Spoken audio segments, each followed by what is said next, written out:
Muy buenas tardes. Vamos a comenzar.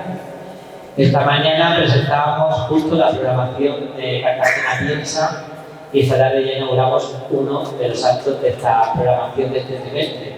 Un acto muy importante porque siempre, junto al grupo promotor, sabéis que colaboran muchas asociaciones y la de Memoria Histórica es una de las que está siempre proponiendo grandes cosas y cosas como esta, que es esta exposición Ciencia, Exilio y Democracia.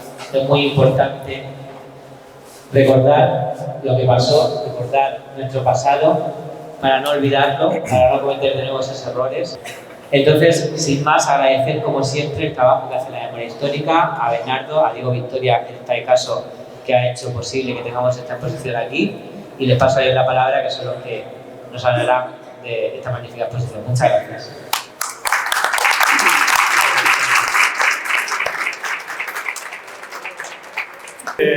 Quiero hacer un homenaje a la abuela republicana que hoy ha muerto. Entonces, que sirva esto como homenaje. Me atraganto. Como homenaje a esta abuela que vosotros la conocéis en el último 14 de abril, que llevaba la bandera, iba en silla de ruedas. Bueno, ha muerto esta mañana. Bueno, es un placer estar en este sitio, que es el sitio de la ciudadanía y de la cultura, y sobre todo el que poder estar aquí en esta sala, la sala que lleva el nombre Carlos Gallego, de un excelente profesional, fotógrafo, y que hemos coincidido en espacios con él, espacios reivindicativos y en espacios de memoria. También sirva de homenaje esto a él, a la memoria de él. Y como siempre, reconocer el trabajo de Cartagena Piensa, que esto está dentro del marco de Cartagena Piensa. Y por último, dar las gracias a FEREN. FEREN es una organización, una asociación de enseñantes jubilados ya, que como no tenían nada que hacer, pues se han dedicado a divulgar la cultura por toda la región de Murcia. A ellos se debe la exposición y como máximo representante de esto tenemos aquí a Rufino Garrido, que es el que nos va a dar una visita, una pequeña visita guiada, por encima, y hay que agradecerle que estés aquí. Gracias, Rufino. Y antes de presentaros a Diego, quiero explicaros el porqué de esta exposición. O sea, esta exposición es porque no nos queda otra. Es nuestra única arma, la cultura y la divulgación del conocimiento, y sobre todo del conocimiento de nuestra historia más cercana. La exposición lo que dice es que hubo un momento esperanzador, a pesar de ser una época que no era favorable a eso, esperanzador en cuanto a magisterio y a la ciencia, a tal punto que el primer tercio del siglo XX se le llegó a llamar la Edad de Plata de la ciencia y del magisterio en España. Y es increíble porque esto apenas se conoce, no se conoce, y debería de conocerse más. La República lo que hizo es recoger todo este legado y lo impulsó. Lo impulsó dando una gran inversión al magisterio, y ya todos sabemos lo que pasó. Cada vez que hay algo de progreso, existe gente que intenta que este progreso no se realice. Y ocurrió lo que ocurrió, que fue el golpe de Estado. Ocurrió el golpe de Estado. Y ahora está ocurriendo una cosa parecida. Frente a una etapa de progreso, está ocurriendo una etapa de involución. La misma, una etapa de involución. Lo estamos viendo hace unas semanas, pocas semanas, que hubo un hecho muy grave aquí en España, gravísimo, pero no suficientemente conocido. Y es que el Poder Judicial intentó doblegar al Poder Legislativo, y esto es lo más grave que puede tener la democracia. O sea, que el Poder legislativo no pueda realizar sus funciones de diálogo, de a través del diálogo dictar leyes, esto se está encargando la democracia. Pero, por lo tanto, no existen golpes de Estado al uso, pero existen golpes de Estado, digamos, de una manera civilina, de una manera sutil. Diego, pues es cartagenero, doctor en Historia Moderna y Contemporánea, profesor, por lo tanto, de instituto, catedrático de instituto, profesor de la UNED, profesor asociado de la Universidad de Murcia. Bueno, tiene unos cuantos premios, tiene una decena de libros y el último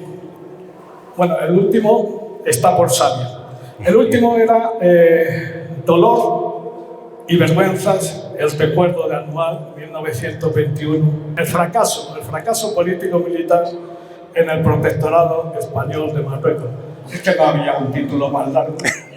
Ese es el subtítulo. Sí. Bueno, tiene un centenar también de artículos en revistas científicas. Bueno, ha trabajado, ha colaborado en la gran enciclopedia de la región de Murcia y también en enciclopedias en la historia de algunos municipios, fomentados por los propios municipios, como son los Alcázares y San Javier. Y lo último, que es la Comisión Municipal Técnica de la Memoria Histórica de Cartagena. Es decir, aquellos trabajos que le damos nosotros al ayuntamiento recaen allá. A mí no, nada más. Lo que pasa es que los frutos que de él se pueda salir no salen así muy, por lo menos muy visibles y tal. Pero siendo importante esto, que da una idea de la importancia que él tiene, de las características que él tiene como investigador, como todo, ¿no? Como escritor, en fin, como profesor. Todas esas características que dicen bastante de él, no es lo más importante de él. Lo más importante de él es su persona, una persona humilde, una persona cercana, una persona servicial y que está a disposición de lo que le pidas, sea grande, sea pequeño, y nada más. Salud, alegría y república. Bueno, buenas tardes y sobre todo pues agradecer mucho tanto al concejal David como a Bernardo, que bueno, ha hecho una introducción sobre mi persona, pues como siempre en estos casos, dando mucha pompa cuando realmente, pues como él ha dicho al final, soy una persona humilde, sencilla y bueno, pues lo que he conseguido, como muchas personas, pues ha sido a base de mucho sacrificio y esfuerzo.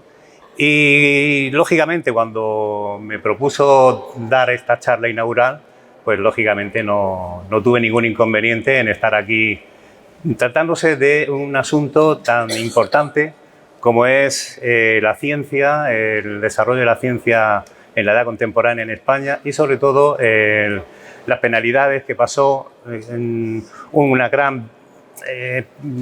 grupo numeroso de investigadores, científicos, artistas, maestros, profesores, catedráticos, rectores en toda España, que fueron exiliados, tuvieron que exiliarse después de la guerra civil, o bien fueron confinados, encarcelados y en el peor de los casos fusilados. Bien, la exposición que se inaugura esta tarde es un excelente trabajo.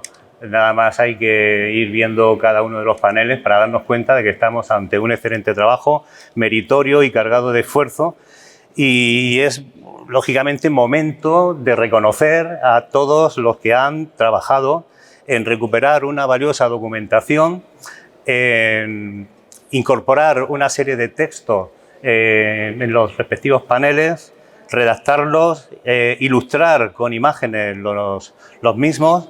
Además, se ha hecho empleando una metodología que es para mí lo más interesante de la exposición. La metodología que se ha empleado, que es una metodología precisa, una estructura general de la exposición magistral, sobre todo en los contenidos, y un riguroso despliegue e interpretación de los hechos. También agradecer, aunque ya se ha hecho por parte de Bernardo, el trabajo tan ímprobo que ha hecho Rufino, lo tenemos aquí, a Rufino Garrido Martínez, miembro de ACEREN, porque antes de esta intervención mía he estado charlando con él y la verdad es que quien domina el tema y quien sabe del tema es él. Pero bueno, espero que de lo que diga luego me corrige si hay algo que no haya dicho bien, ¿no? Bien, yo creo que de la exposición lo que destaca, y eso lo vamos a ver rápidamente, es su valor didáctico y pedagógico. Para mí es la base fundamental de esta exposición. El valor didáctico y pedagógico que puede ser proyectado a todos los ámbitos de la sociedad. Es un valor que puede recorrer cualquier ámbito, tanto educativo, colegios, institutos, universidades, colectivos democráticos, medios informativos y a todo el público en general. La exposición tiene otra virtud importante que es cómo está compuesta, cuál es su composición. Y es una composición en la que hay 3 grandes apartados, que lo veremos rápidamente, ¿no? Son apartados que recorren durante 2 siglos aproximadamente, incluso algo más, todo el desarrollo de la ciencia española en nuestra edad contemporánea. Entre 1875 y 1898, que es el último cuarto de siglo, que coincide con la restauración borbónica en España, vemos que hay un enfrentamiento social e intelectual muy importante entre lo que era el pensamiento reaccionario representado por Menéndez y Pelayo con los krausistas, de los cuales hablaremos ahora, quiénes eran los krausistas, muy brevemente, pero los mencionaremos. Un punto de inflexión fue un decreto que se hizo en 1875, el decreto Orobio, que era el ministro de Fomento de entonces, que proyectó y redactó un real decreto por el cual se prohibía la libertad de cátedra siempre que no estuviera esa docencia en las universidades, sobre todo, ligada a lo que eran los dogmas de fe de la Iglesia. Por lo tanto, ese Real Decreto suspendía la libertad de cátedra si se atentaba contra los dogmas de fe. De ahí que, pues, muchos profesores en las universidades perdieron esa cátedra. Fueron expulsados y lejos de, siguiendo un poco lo que ha dicho Bernardo, lejos de amedrentarse, supieron reaccionar. Y supieron reaccionar en unas circunstancias muy difíciles. Hay que tener en cuenta que, por ejemplo, Ginés de los Ríos fue separado de su cátedra por estas circunstancias, ¿no? Y fue confinado en el Castillo de Santa Catalina en Cádiz por no corresponder su pensamiento con el pensamiento oficial, ¿no? Es una larga etapa realmente de intolerancia, una etapa en la que hay esa intolerancia que hemos mencionado, hay exclusivismos religiosos y morales, incluidas las represalias antidarwinistas ya tardías que se dan a finales del siglo XIX, y por otra parte la mujer. El papel de la mujer estuvo de una manera claramente sometida, obligada a cumplir un rol arcaico y de sumisión impuesto por el sistema patriarcal de entonces. Y en ese pleno ascenso de lo que va a ser el principal logro de estos profesores que fueron represaliados, porque no solamente la represión la podemos circunscribir al hecho de la Segunda República, o sea, la Guerra Civil y el franquismo, sino que ya antes, en el siglo XVIII y siglo XIX, hubo una represión fuerte, ¿no? De hecho, con la expulsión de los profesores y catedráticos de la Universidad Central de Madrid es cuando se crea como reacción la Institución Libre de Enseñanza, 1876. A partir de ahí entramos en un momento en el que este profesorado universitario progresista se instala en esa Institución Libre de Enseñanza, la ILE. En pleno ascenso de esta ILE, de la Institución Libre de Enseñanza, que es a partir de 1876, va a estar funcionando hasta 1939. Después, en el exilio, también estará presente en muchos actos que se realizaban fuera de España, ¿no? Pero su periodo de funcionamiento fue del 1876 al 39.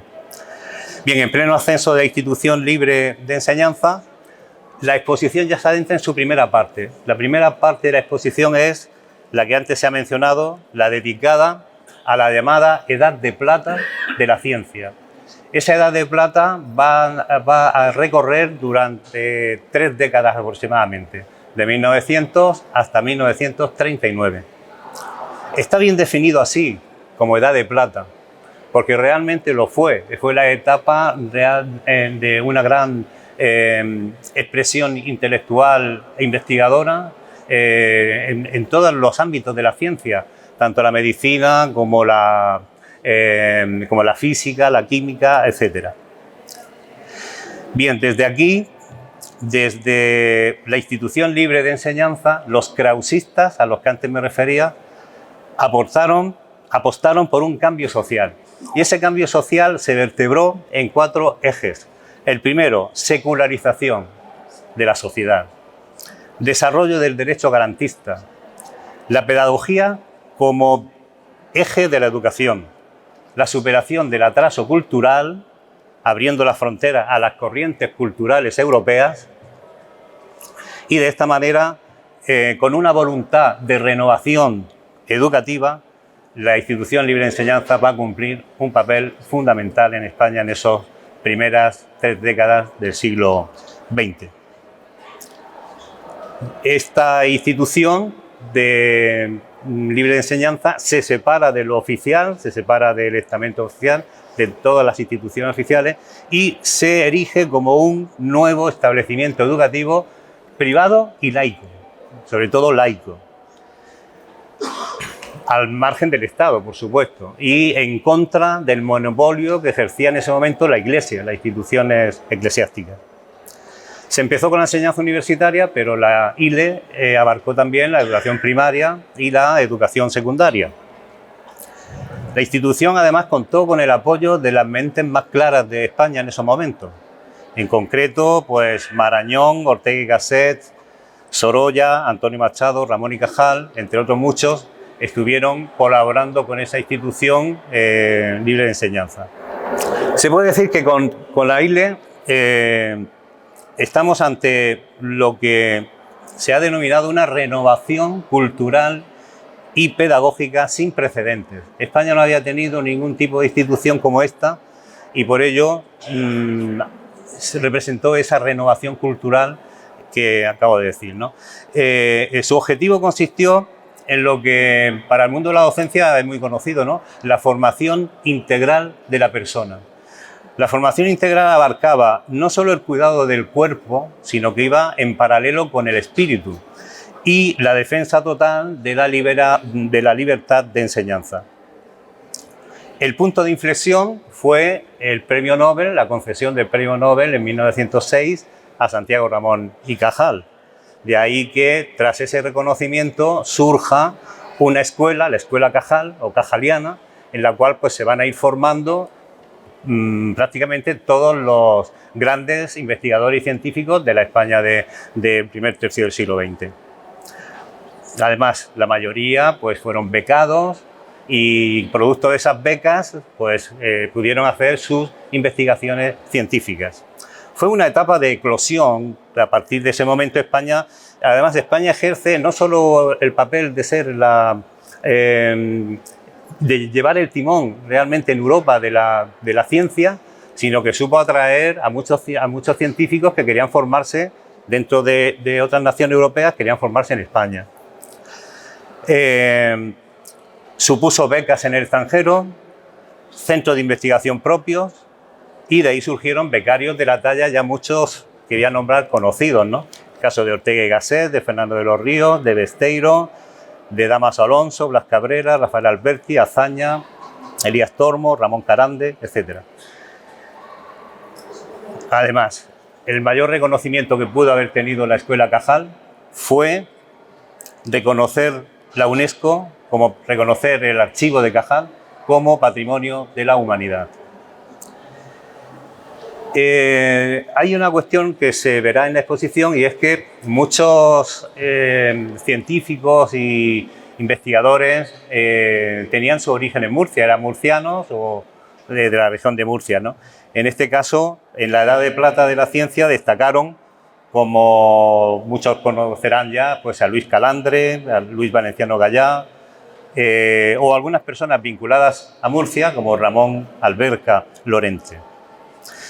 Una cuestión que a mí me llama la atención cuando se estudia todo este tema de la ciencia es el papel que desempeñaron las que llamaron científicas invisibles de la Escuela Cajal, porque pocas veces se ha ido reconociendo ese papel de la mujer en la ciencia.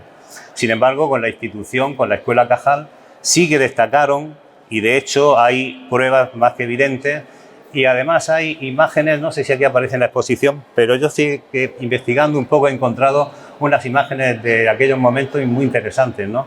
En la cual la mujer estaba inserta en los laboratorios de la Escuela de Cajal y ahí aparecieron médicas como Laura Forster, Soledad Ruiz Capillas y la preparadora Manuela Serra, algunas de ellas, hay más, hubo unas más. Llegamos al 8 de marzo de 1910.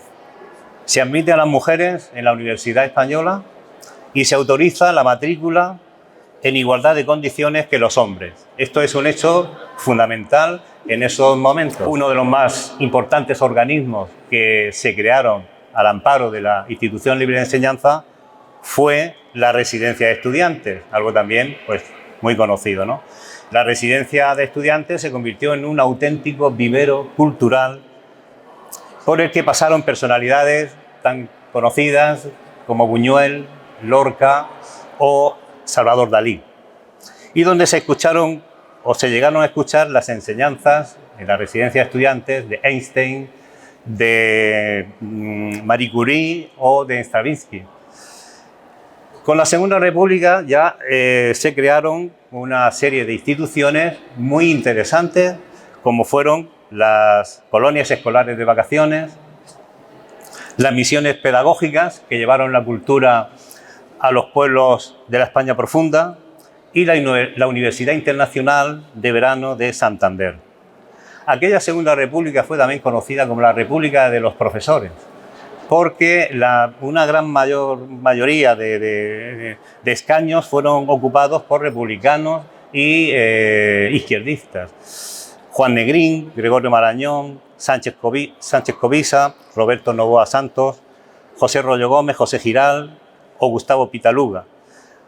Cuando en 1936 estalla la Guerra Civil, la ciencia española, merced a la labor de la Junta de Ampliación de Estudios, que es uno de los grandes pilares de esa institución libre de enseñanza, la JAE, la Junta de Ampliación de Estudios, ya cuando nace ya prácticamente se había implantado ya esa edad de plata.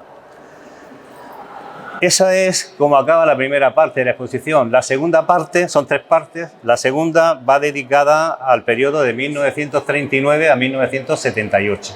Es decir, abarca todo el franquismo y es quizás de las tres partes para mí la más impresionante por lo que supone de crueldad y de persecución para los investigadores y científicos que se forjaron en esta primera edad de plata, en esta edad de plata, ¿no?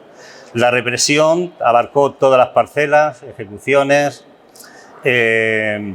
encarcelamientos y depuraciones, porque realmente esta segunda parte está dedicada concretamente al exilio, por eso el título de Ciencia, Exilio y Democracia. Esta segunda parte está dedicada al exilio durante la dictadura de Franco. Efectivamente, fue una etapa en la que hubo un retroceso de alcance histórico y se puede manifestar en dos cuestiones ese retroceso. Primero, la prohibición de la institución libre de enseñanza, que fue lo primero que se hizo con el franquismo, suprimir esa institución libre de enseñanza, que fue convertida por la dictadura franquista en una especie de bestia negra en materia educativa, una institución proscrita. Y después, en segundo lugar, corrobora también esa represión el hecho de que la Junta para la Ampliación de Estudios e Investigaciones Científicas se sustituyera por el Consejo Superior de Investigaciones Científicas a modo de una especie de imitación del régimen. El golpe de Estado y la dictadura franquista, mediante la represión y la depuración, acabó con todo ese patrimonio que hemos hablado antes de la Edad de Plata, expulsando a miles de científicos e intelectuales de las universidades. Como referencia un dato que es ilustrativo totalmente. De los 487 catedráticos no jubilados en el año 1935, 159, es decir, una tercera parte, se encontraban excluidos de la universidad 10 años después. Es decir, que una tercera parte prácticamente ya dejaron de ser profesores o catedráticos en la universidad.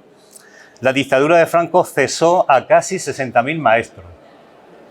La condena para otros fue más grave todavía porque fue el exilio, fue la cárcel o la muerte. Otro dato, de los 580 catedráticos que había, 20 fueron asesinados, 150 expulsados y 195 se exiliaron. Es decir, 2/3 partes del total desaparecieron. Hubo un caso que yo creo que lo conocen. Hubo 2 rectores en la Universidad de Murcia, Laureano Sánchez Gallego y Manuel Pérez Sambó, que ocuparon su puesto durante el periodo de la Guerra Civil. No sé si conocerán este trabajo que se hizo hace poco, que es un trabajo de reconocimiento a estos 2 rectores de la Universidad de Murcia en la Guerra Civil, durante la Guerra Civil, que es Laureano Sánchez y Manuel Pérez Sambó. Esto creo que lo pueden conseguir fácilmente en la propia universidad porque editaron bastantes ejemplares. Bien, el hecho es que se les ha reconocido ese papel que hicieron en esos momentos. Fueron fusilados rectores de universidades y catedráticos. Por citar algunos, Leopoldo Alas y García Argüelles de Oviedo, Juan Bautista Peset de Valencia, Salvador Vila de Granada, y catedráticos de universidades como Castro Prieto de Salamanca, Arturo Pérez Martín, Valladolid, Roberto Araujo, y 3 catedráticos de la Universidad de Granada, también fusilados, Joaquín García Labella, Rafael García Duarte y José Palanco Romero. Todos los nombres están en los paneles de la exposición. Se exiliaron otros como Blas Cabrera, Giral, Ortega y Gasset, Alcalá Zamora, Negrín, Jiménez Asúa. Y de exiliados murcianos, algunos son conocidos porque llevan nombres incluso algunas instituciones. El caso de los exiliados murcianos, pues Rafael Méndez, Mariano Ruiz Funes, Antonio Ross, Félix Martí Ibáñez, José Moreno Galvache. Y una cuestión importante es el reconocimiento que deberíamos de hacer desde que vamos recorriendo la exposición y nos encontramos que Hispanoamérica y en concreto Argentina y México fueron el destino de estos exiliados y la segunda patria de la gran mayoría de ellos. Entre 1939 y 1950 llegaron a México los llamados barcos de la libertad. Esos barcos de la libertad llevaron a cerca de 20.000 exiliados españoles a México. En concreto eran grupos constituidos por campesinos, obreros, técnicos, especialistas, profesionales, científicos, artistas, escritores, maestros, que en esa oleada llegaron a México entre 1939 y 1950. Bien, pues decía que tendríamos que tener ese reconocimiento a 2 grandes naciones de habla hispana, ¿no? Que fue México y Argentina, sobre todo. Allí el general Lázaro Cárdenas tuvo un gesto de crear la Casa de España en México en 1938. Es decir, simplemente que hay una parte importante y es la que está referida a la autarquía franquista, y en la autarquía franquista la misma OCDE reconoció que no se hizo nada por la ciencia durante esos años del franquismo. Prácticamente solamente hay una cuestión que destacar y fue pues, el premio Nobel que consiguió Severo Ochoa en 1959 gracias a la existencia del CSIC. Si no, pues probablemente hubiéramos estado en cero o en blanco en esa etapa franquista. No obstante, pues gracias a que muchos de los investigadores se iban al extranjero, iban a Estados Unidos, a la Sorbona, a la Universidad de Colonia, pues surgieron grandes personalidades de la ciencia, ¿no? Entre ellas, por ejemplo, porque se sabe, algunos nombres son reconocidos internacionalmente: Margarita Salas, Grande Gobián, Grisolía, Valverde, Mariano Balbacid, en fin, todos ellos salieron de ese CSIC. Y ya la tercera parte de la exposición, y ya termino, está centrada en el periodo democrático. Lo que se trató ya con la democracia es recuperar el impulso de la ciencia, modernizando el sistema educativo, con ayudas al estudio, formación de organismos científicos, la internacionalización de los conocimientos, y eso se produce dentro de un cambio radical. Realmente ese cambio radical fue gracias al Consejo Superior de Investigaciones Científicas. En la exposición reúne todos los requisitos conceptuales de espacio, imagen, diseño y ambiente. Desearles que la aprovechen, que valoren el trabajo efectuado, la documentación, el análisis que aporta, y en esta exposición sobre todo lo que se reconoce es el esfuerzo científico, las dificultades que por motivos ideológicos atravesó el mundo de la ciencia en la edad contemporánea, y sobre todo porque es una gran apuesta por dar un valor pedagógico y didáctico a toda esta fase de ciencia y exilio. Esto sería ideal, y creo que para ello habrá visitas de colegios, institutos, que sabrán apreciar a través de los guías de los maestros y profesores esta exposición. Y nada más, muchas gracias y perdonen por todas las interferencias.